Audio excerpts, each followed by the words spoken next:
Eu gostaria de já pedir o pastor Carlos para que cumprimente aí os irmãos, irmãs que já estão conosco, e em seguida o nosso presidente.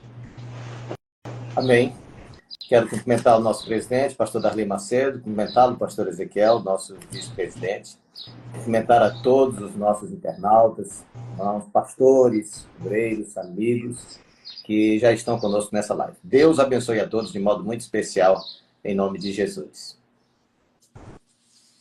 Também trago meus cumprimentos a todos os nossos irmãos, pastores convencionais, todos aqueles que estão nos acompanhando, que vão fazer parte mais uma vez desse momento que eu entendo que é um momento de grande elevo espiritual, de crescimento para todos nós. Cumprimentando aí o pastor Ezequiel mais uma vez, pastor Carlos Santana, e desejando uma excelente live a todos. Deus abençoe. Esse é o nosso tema. Líderes avivados fazem a diferença.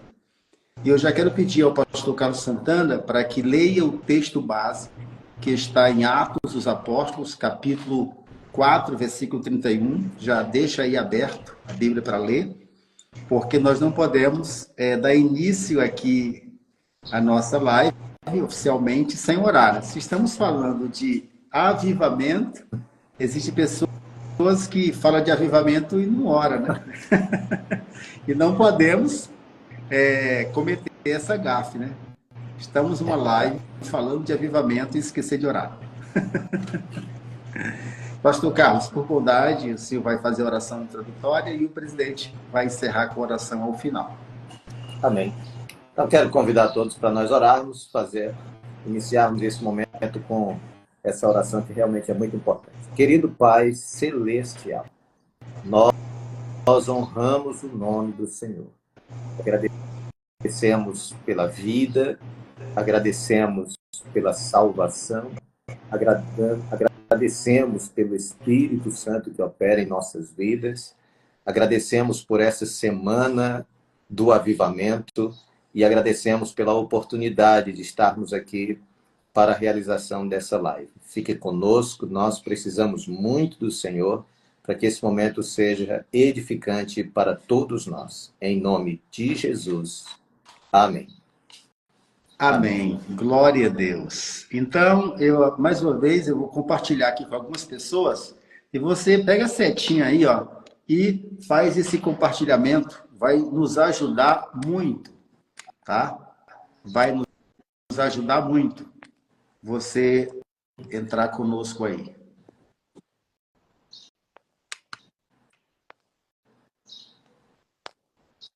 Estou compartilhando aqui com alguns e você tem liberdade para isso. Então, compartilhei com vários aqui, pelo menos 10. Se você puder compartilhar pelo menos com 10 ou 8 ou 5, nós vamos dobrar esse número aqui de pessoas, porque nós temos uma palavra muito, muito extraordinária para compartilhar hoje. Obrigado, pastor Isabel, pelo compartilhamento. Então, nosso tema, pastor presidente e pastor Carlos, é líderes avivados fazem a diferença. Pastor Carlos vai ler o texto de Atos, capítulo 4, versículo 31, para nossa reflexão. Muito bem, então eu gostaria de pedir a todos que estão nos acompanhando que também, se puderem, abram aí suas Bíblias para que a gente possa efetuar essa leitura. Atos, capítulo 4, versículo 31, diz assim: E tendo eles orado, moveu-se o lugar em que estavam reunidos, e todos foram cheios do Espírito Santo e anunciavam com ousadia a palavra de Deus. Eis a leitura, pastor. Amém, obrigado. Então, com base nesse texto, nós estaremos falando um pouquinho do contexto, né, desse texto. Também estaremos falando sobre exatamente essa oração que ocorreu, né? Esse é nosso ponto. E também vamos falar do que eles receberam a partir dessa oração, né? A partir dessas respostas que Deus deu para eles, né? E eu já quero, antes disso, eu gostaria de conversar um pouquinho sobre, estamos falando de líderes avivados que fazem a diferença. Eu gostaria de comentar aqui com o pastor Carlos e o presidente, antes da gente entrar no texto, sobre o papel fundamental dos líderes na sociedade atual. Pastor Darley e pastor Carlos Santana, o senhor sabe que nós temos líderes políticos, nós temos líderes empresariais, né, na área de empreendedorismo, temos líderes poderosos, né, como empresário.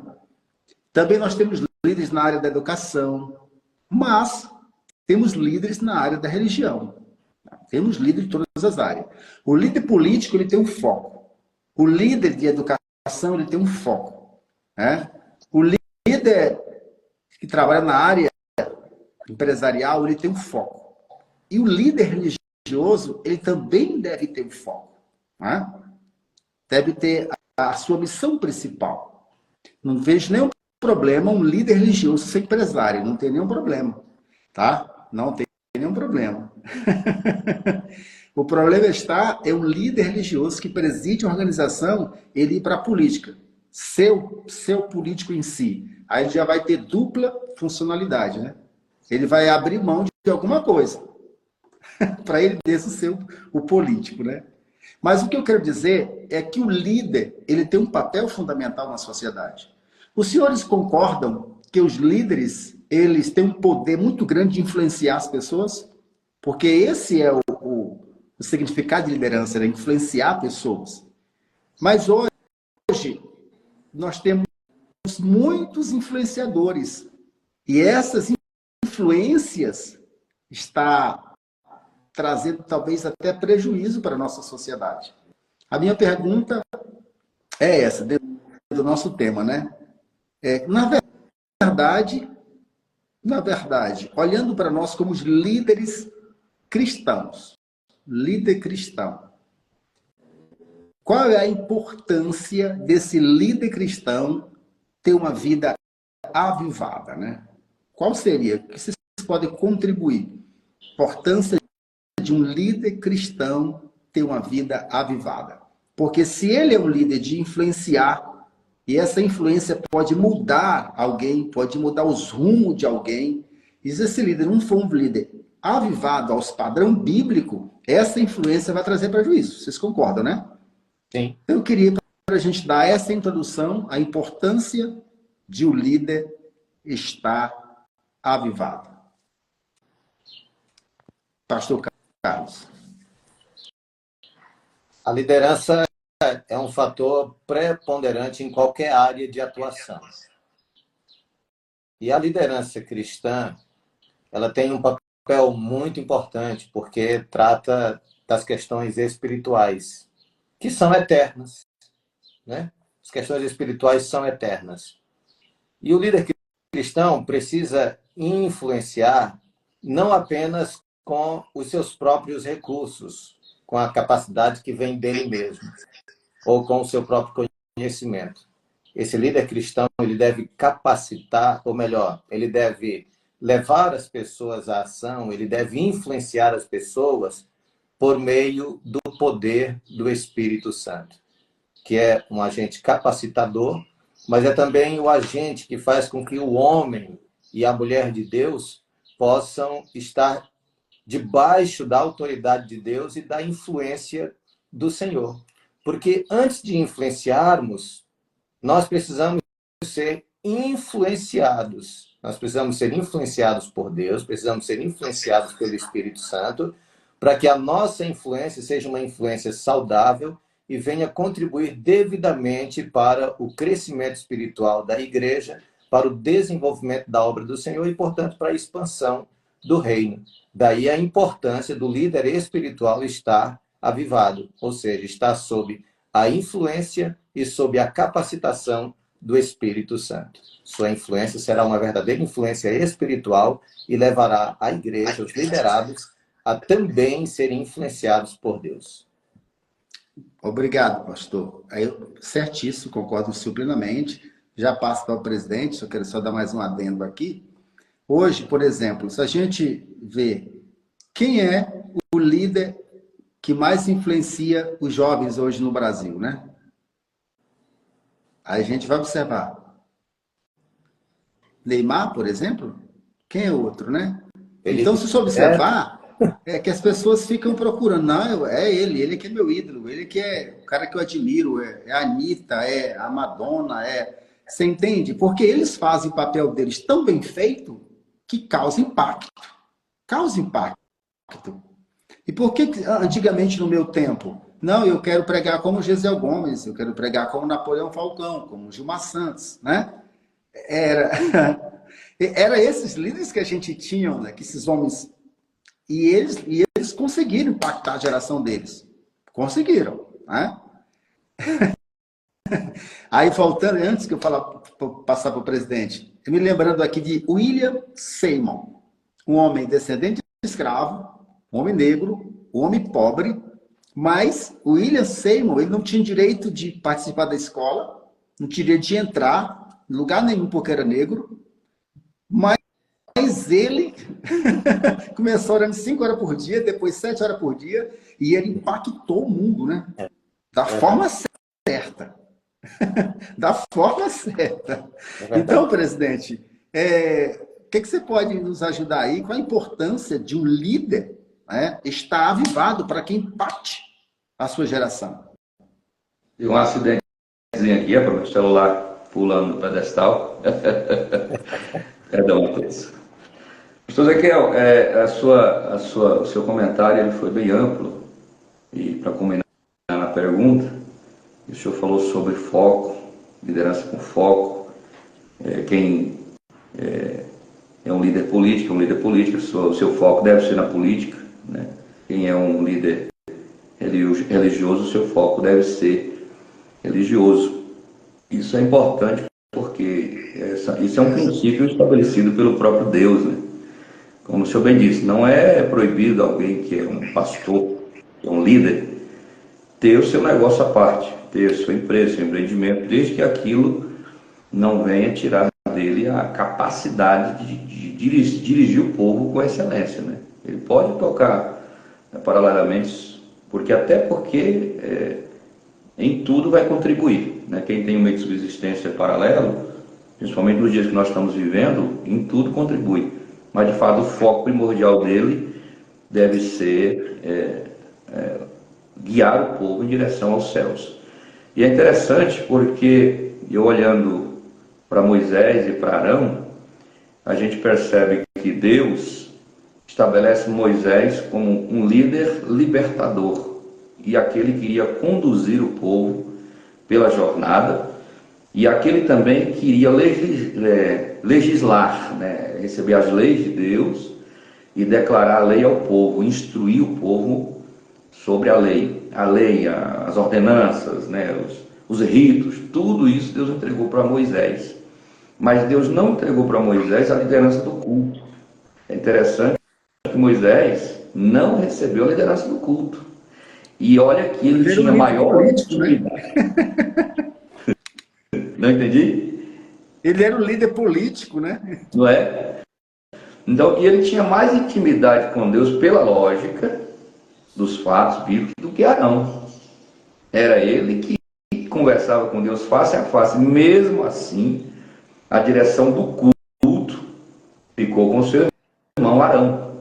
Então Deus dividiu as coisas, separou. Olha, eu quero que Arão cuide do culto, porque o culto tem que ser perfeito. Se Moisés for cuidar de legislar, atender às demandas do povo como ele atendia, problema de ordem social, tanto que Deus estabeleceu os seus auxiliares, através de Jetro, do conselho de Jetro, estabeleceu os capitães de 50, de 100, de 1000, para ajudar ele, que ele não estava tendo condições de sozinho resolver aquelas situações, né? Jetro percebeu que ele ia perder completamente o controle emocional.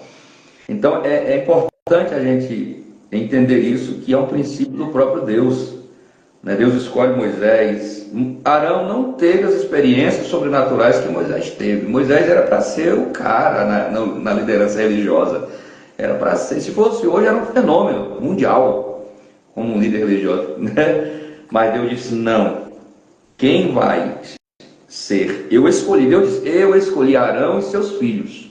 né, para o sacrifício, para o culto, para cuidar do templo, cuidar dos utensílios do templo, né? Então é importante a gente entender essa questão do foco, né? E o líder, ele precisa contagiar os seus liderados naquilo que ele foi chamado. Então Arão tinha a responsabilidade de manter o fogo do altar aceso. Ele e seus filhos, quando o povo viesse sacrificar, o altar já estava pronto, o fogo estava ali aceso, não poderia apagar jamais aquele fogo. E essa era uma responsabilidade de Arão. Moisés não ia ter tempo para isso. Ele não ia ter tempo, ele não ia ter tempo de estar cuidando do altar, né? Então, só já encerrando e fechando sobre a liderança que influencia, é preciso a gente estar atento a isso. Se Deus nos chamou para o altar, a gente, ainda que tenha alguma outra atividade secundária, o altar é prioridade. O obreiro avivado, com o seu altar em dia, cuidando do altar da igreja, altar espiritual da igreja, ele sempre vai influenciar essa igreja a se envolver com o avivamento, a se envolver com a graça, a se envolver com o Espírito Santo, a se envolver com o sobrenatural de Deus. Ele sempre vai influenciar a igreja, porque esse é o foco do obreiro, do líder espiritual que Deus estabeleceu. O senhor falou umas coisas interessantes aí. Por exemplo, nós temos o presidente da CGDB, o Wellington Júnior. Se ele se candidatar a governador do estado de São Paulo, entendeu? Ele vai ter dois poderes na mão, o poder religioso e o poder político. E Deus não deu isso. Deus não dá. É errado. Entendeu? Não pode. Assim como você disse, não deu para Moisés o que deu para Arão, e não deu para Arão o que deu para Moisés. Deus dividiu o poder. Poder político, né, que é o legislador, o cabeça é o líder geral, mas ele não era o líder de acender o fogo. Não era o líder de entrar no santo do santo. Não era ele. E as pessoas demoram a compreender isso. Aí daqui surgiu outros comentários. Só observa aqui, ó. O líder político, o que o líder político cuida? Da economia, da educação, da saúde, né? É desse campo, de cuidar desse outro lado. O que o líder empresarial cuida? Criar empregos, levantar marketing, criar meios, né? Produtos, gerar marca. Então, o líder religioso, ele tem que... E será se essa falta de foco nossa, ou dos líderes hoje, não está atrapalhando, esfriando, em vez de aquecer para ele ficar mais avivado, não está esfriando essas tantas ocupações que o líder religioso tem? Será se isso não atrapalha, pastor Carlos, presidente? Certamente, pastor. Achei muito interessante também a fala de vocês em relação a essa questão do foco, do estar fixo em alguma coisa que Deus realmente tenha chamado para dar prioridade. E isso foi muito compreendido pelos apóstolos, né, no início. Quando surgiu o problema das viúvas gregas, acontece que os apóstolos, Pedro, João, eles entenderam que não era papel deles se envolverem com aquilo, né? Eles, olha, escolham entre vocês homens que sejam capazes, sábios, cheios do Espírito Santo para cuidar desse negócio. Quanto a nós manteremos o foco na oração e na palavra. Foi para isso que nós fomos chamados, né? Que coisa interessante. Atos capítulo 6, versículo 3. É exatamente isso, né? Então, por exemplo, pastor Darley é o presidente da Smart Seta. Aí amanhã, candidato a prefeito de Anápolis e ganha a eleição. Tá certo? Você entendeu? Muda o foco. Vai mudar o foco. Não tem como. É verdade. Muda tudo. Então, a gente observa, o líder faz a diferença, né? O líder é para fazer a diferença. Vai fazer a diferença aonde? Em que área? Nós, por exemplo, fazia a diferença na nossa área, né? E o avivamento é uma capacitação para isso. E aí o pastor Carlos falou, o presidente também tem oportunidade para falar sobre esse assunto. Fique à vontade, pastor. Inclusive, pastor Ezequiel, eu já fui convidado várias vezes para me candidatar a cargos políticos. Mesmo antes de ir presidente da convenção, já fui cercado. Depois, agora, por várias vezes também, eu disse, não, minha chamada não é essa, não. Eu entendo perfeitamente que a gente tem que manter o foco, não podemos perder a direção. Outra atividade que venha concorrer diretamente com o nosso ministério, ela tende a apagar, ela tende a suplantar, ela tende a interferir no nosso foco ministerial de uma maneira que vai prejudicando isso de forma visível, escancarada. As pessoas vão percebendo que você vai mudando, e muda mesmo, não tem para onde. Não tem como. Então, não tem como. Por exemplo, eu trabalho na área civil de advocacia. Quando eu vou fazer uma defesa, quando eu vou fazer uma peça, você passa aí, uma defesa, você passa aí 15 dias para fazer uma defesa boa, uma audiência boa, se preparando, entendeu? Aí esses 5 dias, meu Deus, não, era para não estar orando, jejuando, lendo a Bíblia, correndo atrás de alguém. Você entende? E é a coisa simples que você faz. E principalmente, e agora você ser um outro poder. Não pode.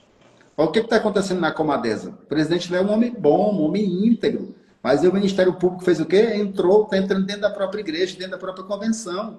Simplesmente porque ele é um político. Ele está com 2 poderes na mão. Poder religioso e poder político.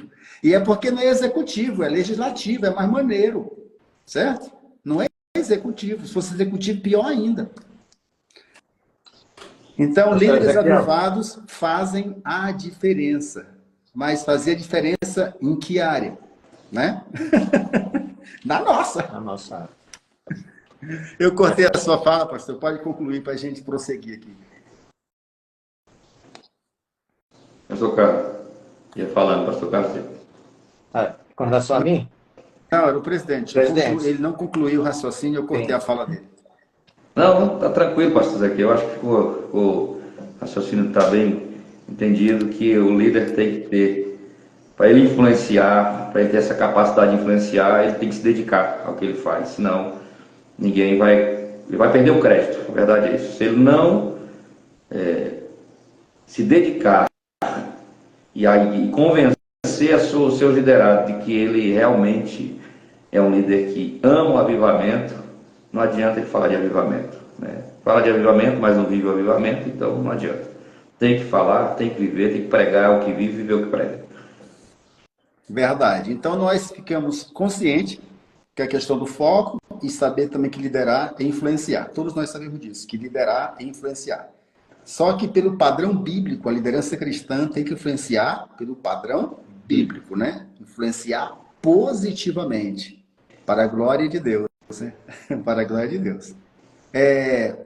Pastor Carlos, dentro do nosso tema, ele vai falar um pouquinho sobre o versículo 31 do capítulo 4 de Atos, né? Ele fala do que aconteceu depois que os irmãos reuniram, oraram, o chão tremeu, né? Moveu o lugar. Só que para chegar a isso, meus irmãos, teve um passo a passo, teve um problema, né? Eu queria que o pastor Carlos falasse um pouquinho sobre esse contexto histórico aí, né? Desde a morte de Cristo, a falta de ânimo dos líderes, né? Eles ficaram preocupados, e agora, se o nosso líder maior? Pastor Carlos, por favor, tenha liberdade para comentar o contexto do texto que nós lemos. Muito bem, vamos ao contexto, então. Os discípulos acompanhavam Jesus, a vida de Jesus, o dia a dia de Jesus, e estavam muito animados com aquilo que eles imaginavam que iria acontecer na sequência. Entretanto, quando menos eles esperavam, Jesus Cristo foi crucificado e morreu. Embora Jesus Cristo tenha anunciado tantas vezes para os discípulos que isso iria acontecer, eles não entenderam, simplesmente não compreenderam que Jesus precisava morrer. E quando Jesus Cristo morreu, veio a frustração terrível sobre os discípulos, né? Sobre os apóstolos. Isso levou-os a um desânimo muito grande. Daqui a pouco, Jesus Cristo, que tinha chamado eles para deixar de serem pescadores de peixes, para se tornarem pescadores de homens, agora eles estavam querendo novamente retornar à antiga função, né? Pescadores de peixes. Acontece que Jesus Cristo no meio dessa situação, aparece a eles, lhes faz promessas, prometem que eles serão cheios do Espírito Santo para cumprir aquilo para o que foram chamados. E aí, inclusive, em Atos 1:8, como já foi tão mencionado nas lives, Jesus Cristo diz: mas recebereis a virtude do Espírito Santo que há de vir sobre vós e ser-me-eis testemunhas, né? Então, Jesus Cristo promete aos discípulos que o poder viria sobre eles, que eles seriam influenciados pelo poder do Espírito Santo, capacitados pelo poder do Espírito Santo para continuarem fazendo a obra que eles haviam sido chamados para fazerem. E aí, nesse contexto, eles vão orar, vão buscar a Deus, porque Jesus havia dito para eles: permaneçam em Jerusalém até que do alto sejais revestidos do poder. Porque o Senhor Jesus Cristo sabia que para eles continuarem fazendo aquilo que foram chamados a fazer, eles precisavam de um poder especial. Eles podiam até testemunhar de Jesus, né, sem o poder que estava vindo, mas os efeitos seriam muito pequenos se houvesse algum efeito. Eles precisavam ser cheios do poder do Espírito Santo para que o testemunho fosse um testemunho eficiente e eles pudessem continuar aquelas obras miraculosas que o Senhor Jesus Cristo vinha realizando e que era uma manifestação viva do reino de Deus na terra. Eles então começam a orar, buscar o Espírito Santo, e no dia de Pentecoste acontece, aleluia, aquilo que marcou para sempre a vida dos discípulos e que transformou definitivamente a vida dos seguidores do Senhor Jesus e que deu início a uma obra extraordinária na igreja do Senhor Jesus Cristo, que foi o derramamento do Espírito Santo sobre as vidas da igreja, dos apóstolos e da igreja, e que veio trazer um impacto extraordinário sobre as vidas dos discípulos, mudando completamente o seu estado de ânimo, preparando-os para testemunhar de Jesus e capacitando-os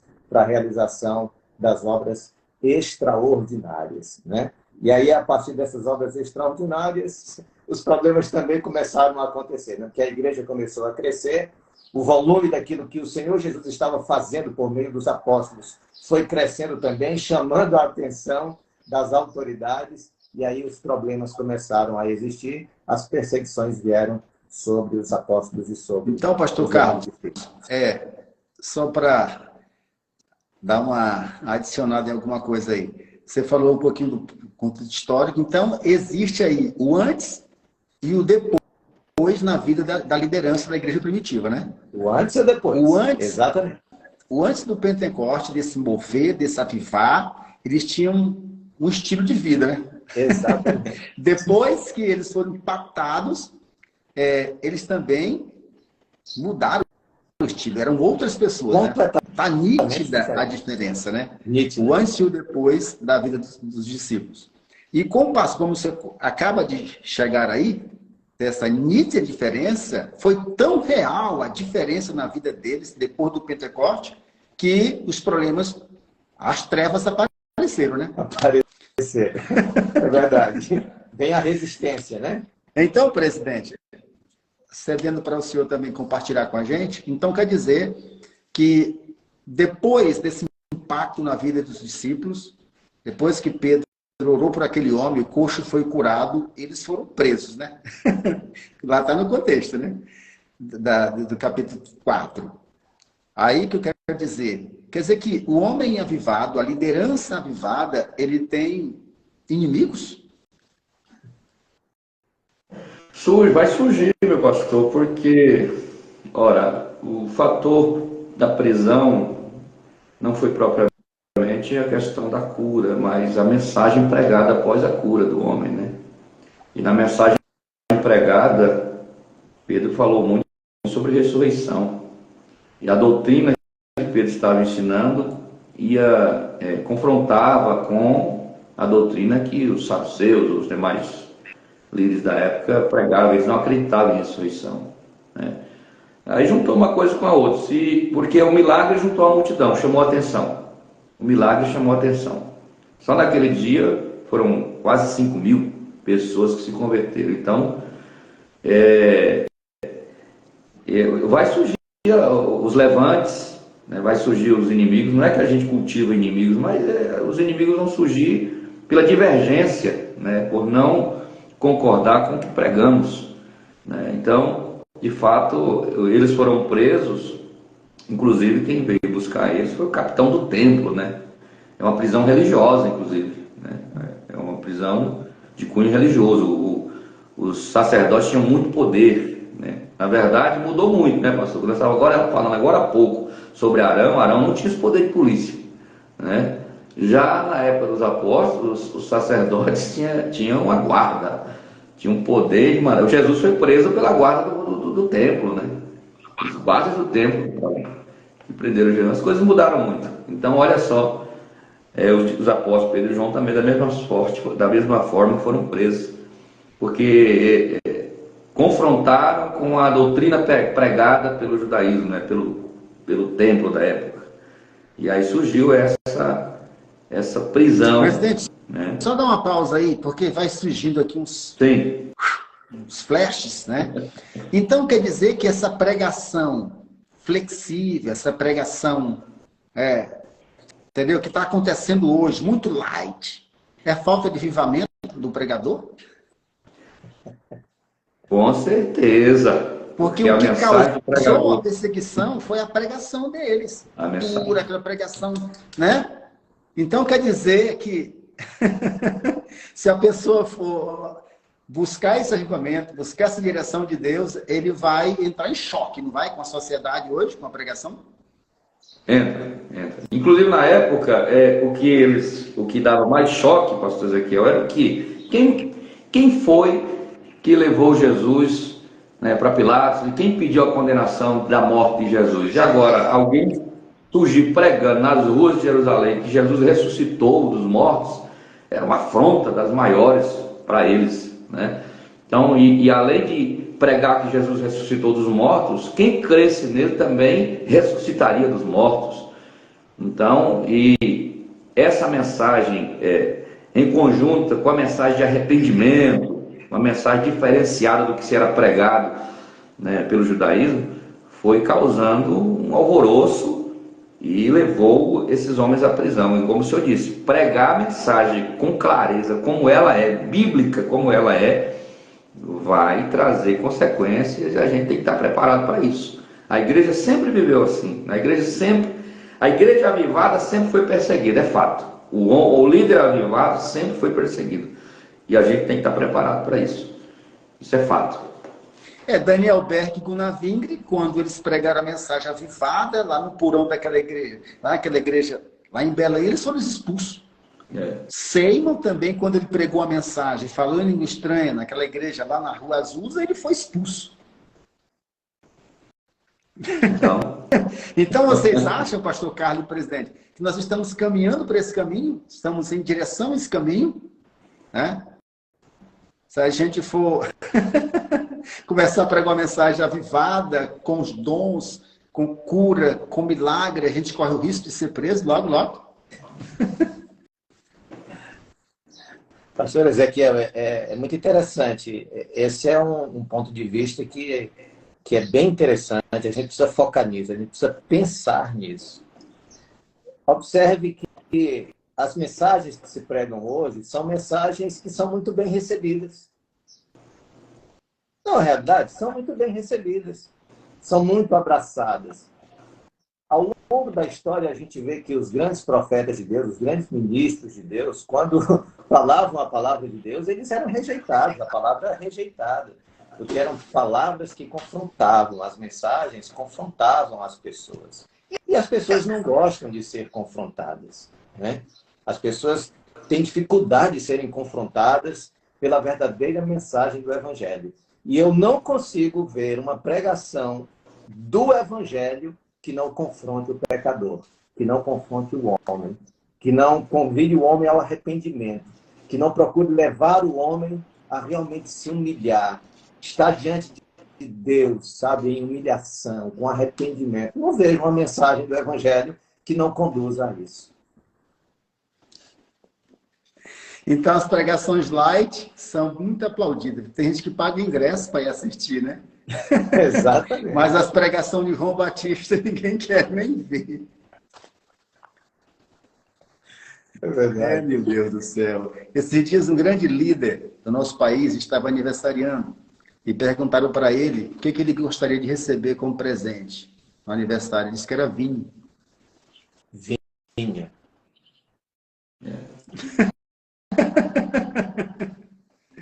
O negócio é sério, meus amigos. Líderes avivados fazem diferença. Inclusive, são criticados, rejeitados, apedrejados, são perseguidos. É verdade. Certo? O caso é sério. Presidente, pastor, ainda dentro do texto, capítulo 4, quando eles foram perseguidos, né? Quando os líderes eles foram perseguidos devido aos sinais, devido às maravilhas, devido à pregação deles, né? Eles compartilharam com a igreja, né? Compartilharam com a igreja os sofrimentos, não é isso, pastor Carlos? Exatamente. Compartilharam com a igreja as dificuldades que estavam sofrendo. E o que a igreja foi fazer? Qual foi o papel da igreja? E os cartazes na rua, pedir a Nero para que parasse, né? Ir para a porta do governador, lá para Pilatos, pedir para parar com a perseguição. Para onde é que eles foram? Eles foram para o templo, né? Eles entraram, a igreja entrou em oração. E a partir daí a igreja e os apóstolos continuaram em oração. Né? Esse foi o que eles fizeram. E qual foi a resposta de Deus, né? Exatamente. Qual foi a resposta de Deus? Lá no capítulo 4, versículo 31, tem a resposta, não é isso, pastor Carlos? É verdade. Qual foi a resposta de Deus? A resposta Tendo de eles Deus, ele orado, moveu-se do lugar onde eles onde estavam reunidos. Todos foram cheios do Espírito Santo. Exatamente. E o que o Senhor fez? E o Senhor lhes encheu de ousadia para anunciar a palavra de Deus. É verdade. Então, com base nisso, pastor Carlos e presidente, a gente observa, nesse versículo 31, está tratando de algumas características, né, de um líder avivado, não está? Tá sim. Está falando pelo menos de 3. Cheio do Espírito, ousado para falar, né? E o que aconteceu depois disso, dessa transformação. Eu queria que nós falassemos um pouquinho aqui, pastor Carlos e presidente, dessas características. Cheio do Espírito, ousado para anunciar, e também o impacto que essa oração causou na vida deles, né? Moveu o lugar. Primeira coisa que eu queria conversar com vocês dois sobre cheio do Espírito. Na concepção dos senhores, o que é ser cheio do Espírito? Porque é uma confusão na cabeça de muita gente. É uma das características de um líder avivado. É ser cheio. Mas o que é ser cheio? Quem deve começar? Fique à vontade. Pode ser qualquer dos dois. Vou falar. Vamos lá. Vamos lá. A gente sabe que o apóstolo Pedro, aqui no capítulo 4, quando ele foi interrogado pelos líderes religiosos, e ele respondeu, o versículo diz assim: então Pedro, cheio do Espírito Santo, lhes disse, principal, aí vai, cheio do Espírito Santo.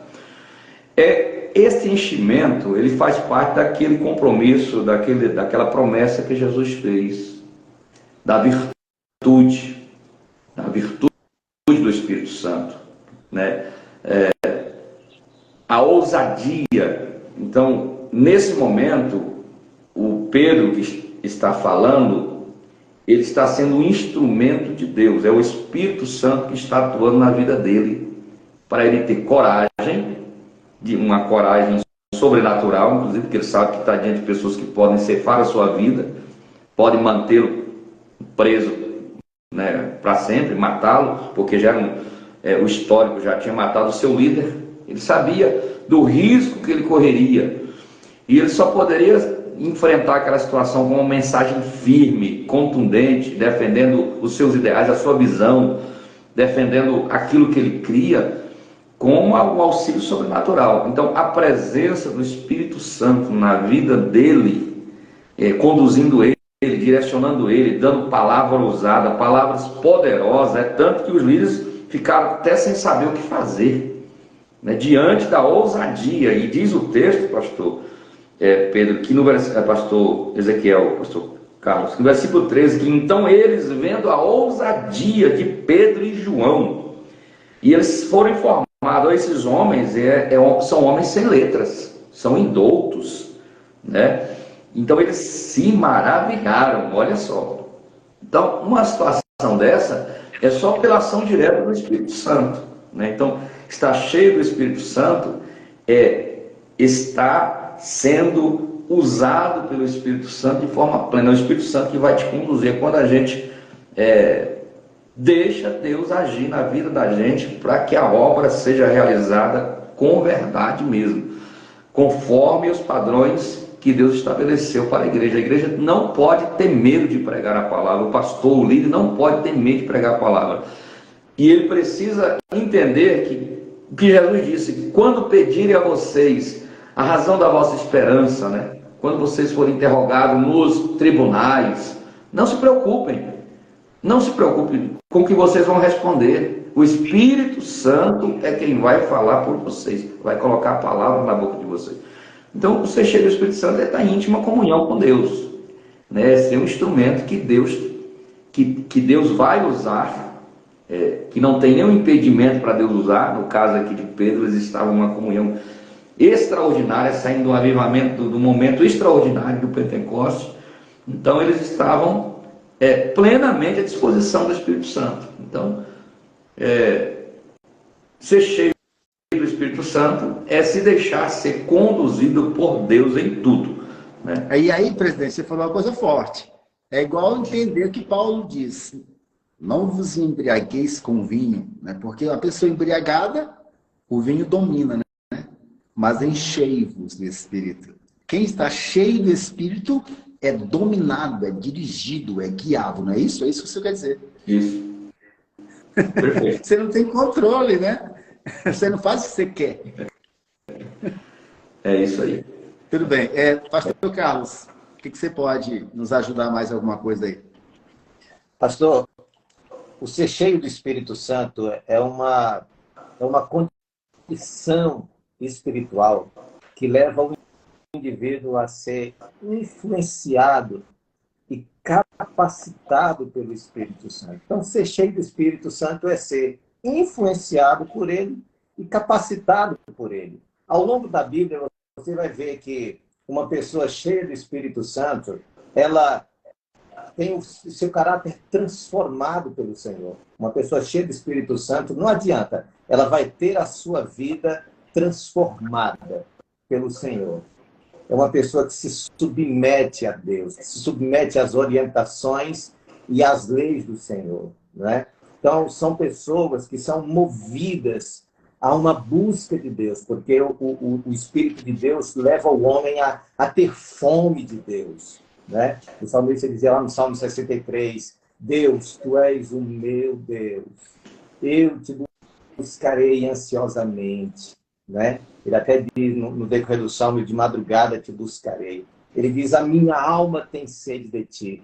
O meu corpo te deseja muito em uma terra seca e cansada, onde não há água. Então, um homem que é influenciado pelo Espírito, ele tem fome de Deus, ele tem desejo pelas coisas espirituais.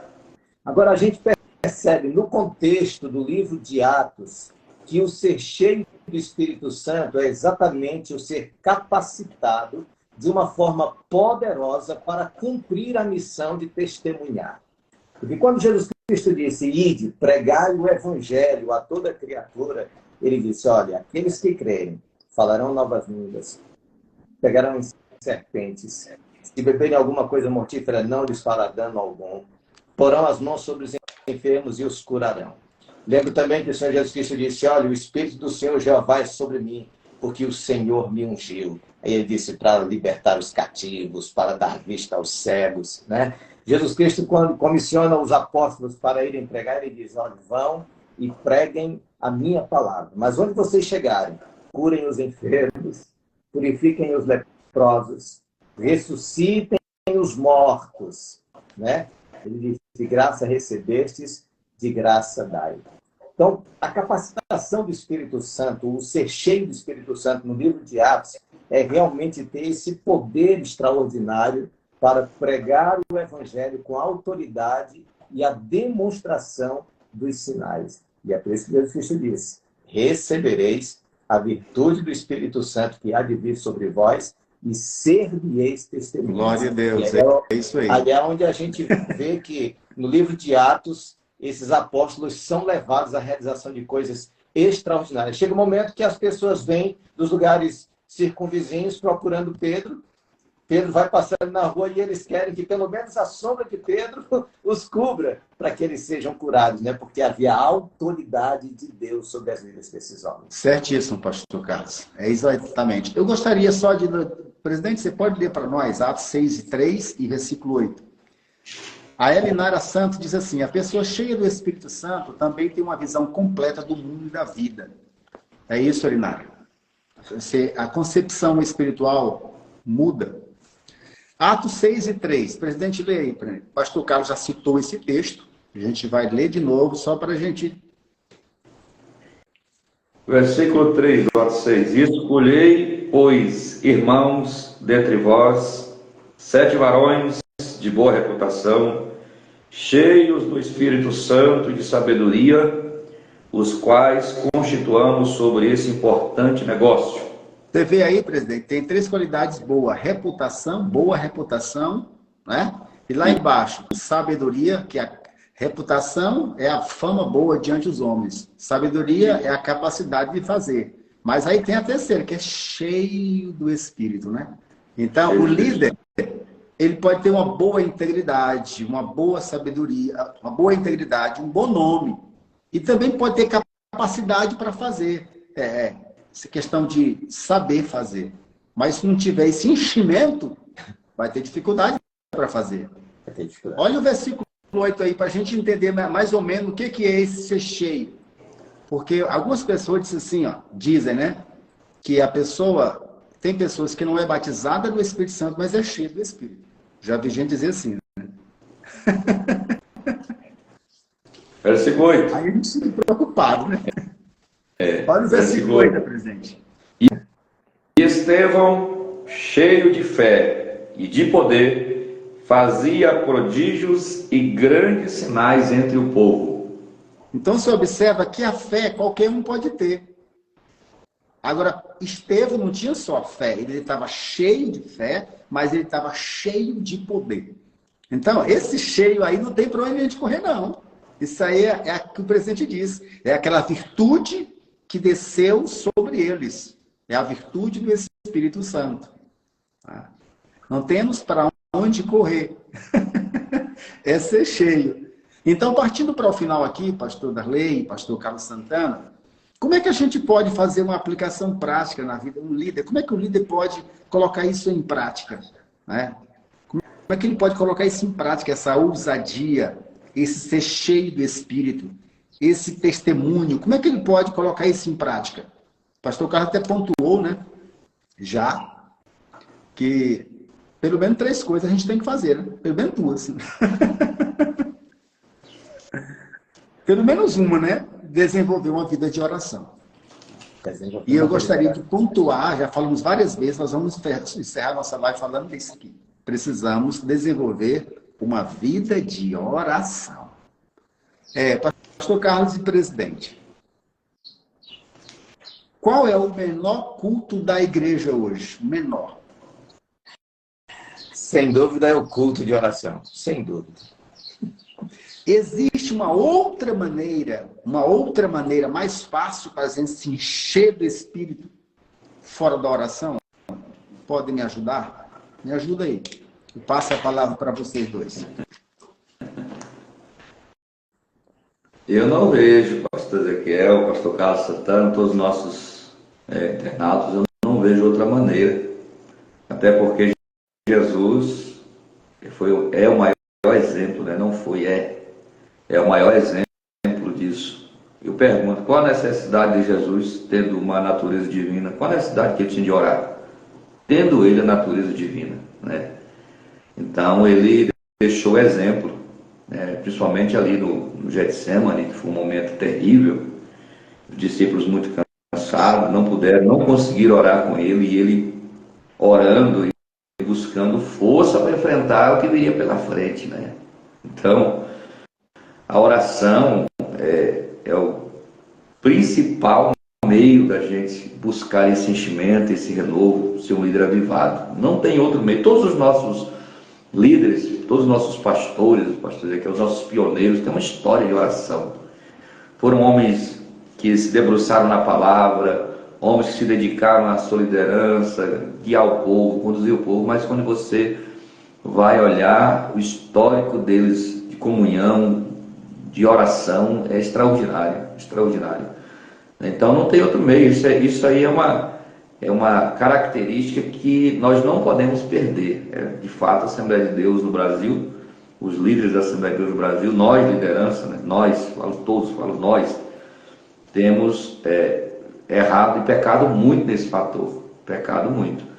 Né? Então a gente se envolve com tanto, voltamos àquele ponto, se envolve com tantas outras questões que o culto menor que a gente faz é o de oração, inclusive o culto particular. Né? O culto particular é o menor culto, é de oração. E as vigílias não são vigília, é cantoria. Não tem vigília. Verdade. Eu participava de vigília, as primeiras vigílias de verdade que eu participei na minha vida já foi com o pastor Xavier. Participava desde muito novo, participava de algumas vigílias, mas aos moldes do pastor Antônio Xavier eu nunca tinha visto. Porque fazíamos ali a abertura, cantávamos ali 2 hinos da harpa cristã, lia o texto sagrado, e o primeiro período de oração, 2 horas de joelhos. 2 horas batido de joelhos, era o primeiro período de oração. Eu disse, meu Deus. Então aprendi muito com o pastor Xavier sobre a importância da oração. E depois ia diminuindo, né, ao primeiro período. Só que, pastor, o resultado a gente sabe, o resultado é outro. Né? A vigília, ela vai se agigantando. Pelo contrário do que acontece nas vigílias hoje, as vigílias começam um fervor, uma cantoria, quando chega daqui a pouco tem gente indo embora, porque ela vai perdendo a graça. Mas quando nós começávamos, ela ia se agigantando, você pensava, não vou dar conta. Quando chegava 5 horas da manhã, você não queria sair da presença de Deus.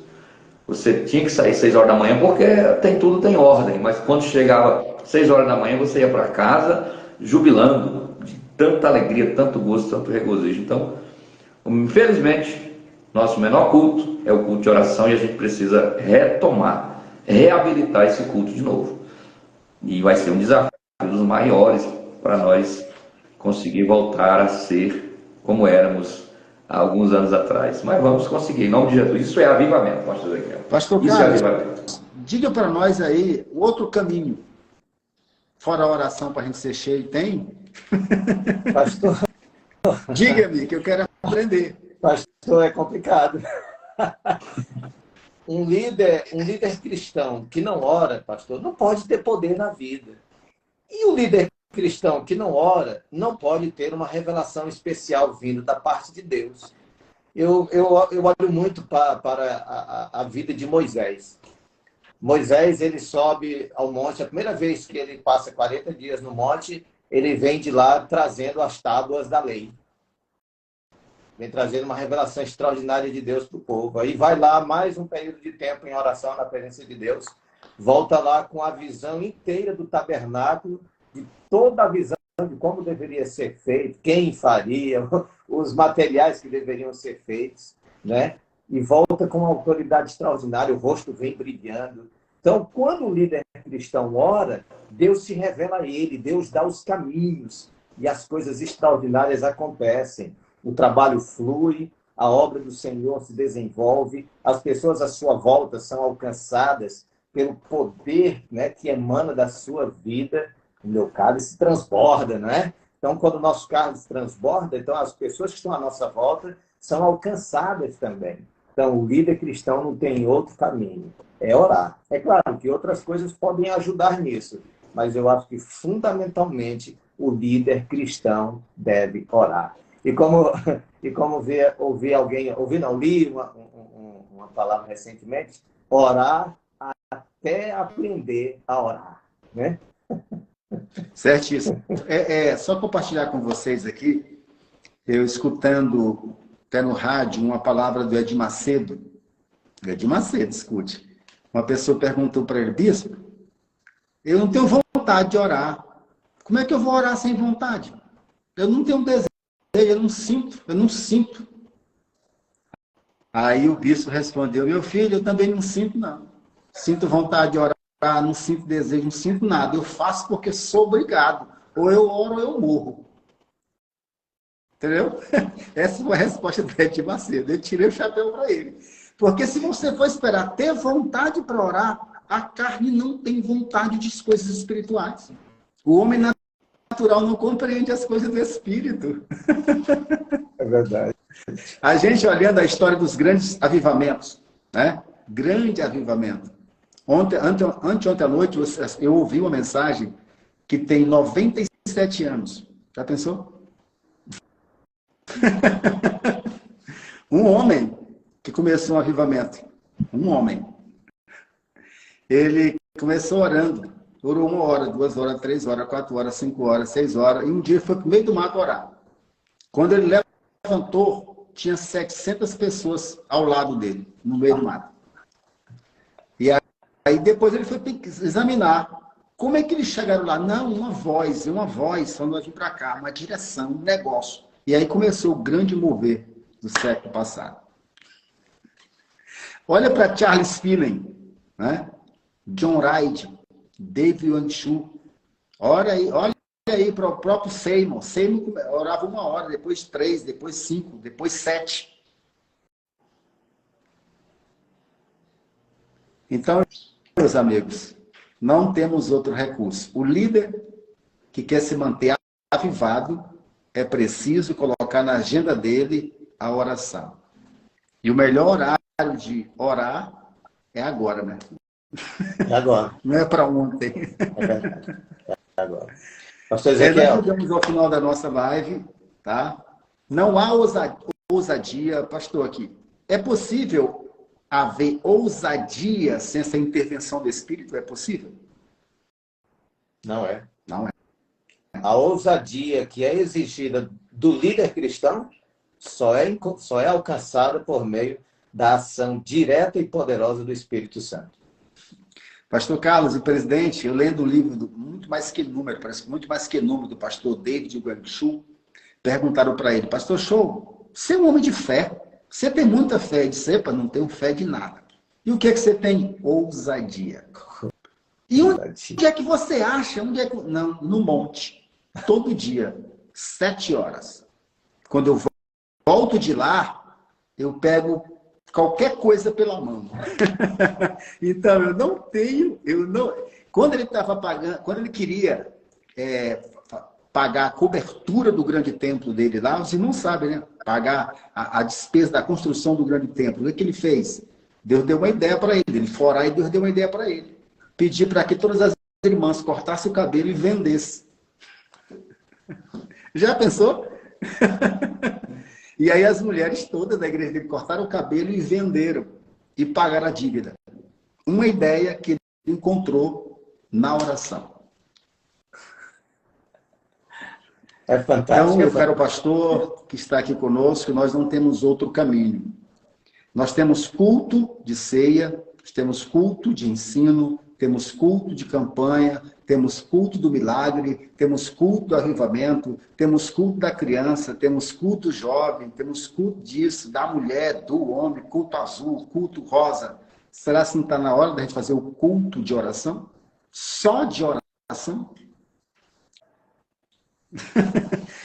Eu quero pedir ao pastor Carlos que faça as suas considerações finais, quiser dizer alguma coisa, diga, e depois o presidente fazer as suas considerações finais e orar por nós, encerrando essa live. Quanto à oração, gostaria só de lembrar que o grande derramamento do Espírito Santo que aconteceu em Atos 2 veio como resultado da oração. E Atos 4:31, quando o lugar se moveu todos foram cheios do Espírito Santo e a partir daí, ainda com mais ousadia anunciaram a palavra, veio também como resultado da oração. Então, se nós quisermos o extraordinário, nós precisamos orar. Encontrar um tempo, fazer o que for preciso, mas achar um tempo para orar. Se a gente tiver que abrir mão de outras coisas, então a gente abre. Se tiver que abrir mão de outros programas, a gente abre. Mas a gente tem que priorizar uma vida de oração. Gratidão a Deus, gratidão ao senhor pastor Ezequiel, gratidão ao senhor pastor Darley, por estarmos juntos aqui e podermos conversar um pouco sobre esse assunto com aqueles que estão nos ouvindo. Deus abençoe a todos em nome de Jesus. Amém.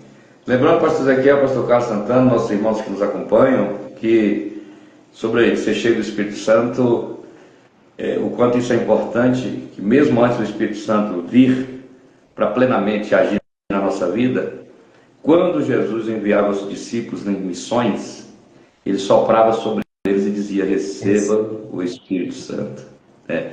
Era uma medida, era um gotejar, né, que Jesus dava para eles irem expulsar demônio, curar os enfermos. Jesus fazia isso, soprava sobre eles, dizia: agora vamos, urge os enfermos, expulsa os demônios, né, e graça dai, e recebeste de graça dai. Então Jesus já fez isso antes mesmo, né, já preparando eles para esse entendimento que sem o Espírito Santo não dá para fazer muita coisa. A gente pode até levar argumentos humanos, pode até ler um texto bíblico, pode até falar bonito da palavra de Deus, mas sem a virtude do Espírito Santo, coisas maiores não acontecerão. Então eu quero chamar você para esse entendimento. Quero convidar a todos que nos acompanham para abraçar essa ideia de ser cheio do Espírito Santo, de voltar à oração com muita veemência e a convencer outros que esse é o caminho, é o único caminho. É isso que estamos tentando fazer nessa live. Convencer a quem nos assiste, que vai reproduzir a ideia, vai levar adiante, que não existe outro caminho para essas experiências sobrenaturais. É a oração. Não adianta só conhecer a palavra, conhecer a Bíblia, que até o diabo conhece a Bíblia, irmãos. Muita gente conhece a Bíblia e usa outros, e vai para outros caminhos, né? Mas para o verdadeiro avivamento, para o Espírito Santo agir na nossa vida, o caminho é a oração. Deus abençoe a todos. Um prazer estar com o pastor Carlos, prazer estar com o pastor Ezequiel, e vamos orar. Tem mais alguma coisa aí, orar, presidente? Antes do senhor orar, a missionária Isabel Cristina diz assim que o Spurgeon dizia algo a respeito de Spurgeon, que ele passava do riso à oração com tanta naturalidade, né? É uma questão natural, ele estava rindo e ao mesmo tempo ele já estava orando, né? É interessante que pregar é só pregar, cantar é só cantar, tocar é só tocar, andar é só andar. Agora orar não. Você ora enquanto anda, ora enquanto prega, ora enquanto dirige, ora enquanto come. A oração, ela... E só para finalizar, o pastor Miles Monroe é um grande pensador, uma mente mais brilhante que eu já vi no mundo. É falecido, um americano. Ele diz que os discípulos não pediram para Jesus ensinar a curar, não pediram a Jesus para ensiná-los a multiplicar pão, não pediram a Jesus a andar sobre as águas, não pediram a Jesus a ensinar a ressuscitar mortos, só pediram uma única coisa. Senhor, nos ensina a orar. É porque eles perceberam que todas as outras coisas que Jesus fazia haviam uma base. Que todo dia de manhã cedo, quando eles acordavam, procuravam Jesus, não encontravam. Ele já tinha saído antes do sol nascer para orar. É verdade. Então, meus amigos, não tem nada mais importante do que a oração, não. Não tem. É o único canal que nós temos é esse.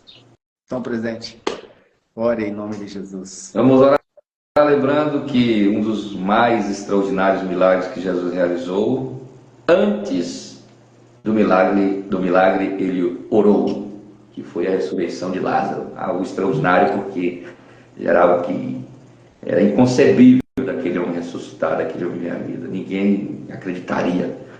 E Jesus orou para mostrar que a oração nos leva a alcançar o impossível, o impensável, né? Então oremos. Senhor Deus, pedimos a tua bênção, a tua graça, a tua misericórdia mais uma vez. Somos dependentes, ó Pai. Nos ensina a orar, Senhor. Nos ensina, ó Deus eterno, a trilharmos esse caminho com excelência. Tira de nós, ó Deus eterno, toda resistência à oração. Quebra, meu Deus eterno, essa fortaleza que nos impede a ter uma vida contínua de oração. Nos ajuda a romper, meu Deus eterno. Nos ajuda. Fortalece o teu povo, ó Pai. Porque sabemos que este é o meio estabelecido pelo Senhor, para que nós possamos ser cada dia mais cheios do Espírito do Senhor. Meu Deus, nos dá certeza, nos dá convicção, nos habilita e nos dá capacidade, ó Deus, a orarmos, a buscarmos a tua face, ó Deus. Nos ensina esse caminho, meu Deus, nos ensina. Tira, meu Deus, a falta de vontade, tira, meu Deus, a falta de fé, tira, meu Deus eterno, a incredulidade que muitas das vezes atrapalha aquilo que veda a nossa visão espiritual. Tira de nós e nos ajuda a enxergar o valor da oração. Nos ajuda a enxergar o poder que há na vida de quem ora, Senhor. Nos ajuda a ser cheios do teu Espírito. É o pedido que eu faço no final dessa live, no nome do Senhor Jesus. Obrigado, Deus. A ti te agradecemos em nome de Jesus. Mais uma vez. Amém. Pastor Darley, Pastor Carlos, levante essa sua mão, toca na minha aqui. Vamos fazer uma aliança. Vamos nos comprometer em orar um pouquinho mais, né? Amém. Amém. Eu me comprometo em orar um pouco mais pelo Brasil, pelo estado de Goiás, pela Cidade Seta, pelo presidente, por cada membro, por a minha família. Ore um pouquinho mais pelo seu ministério.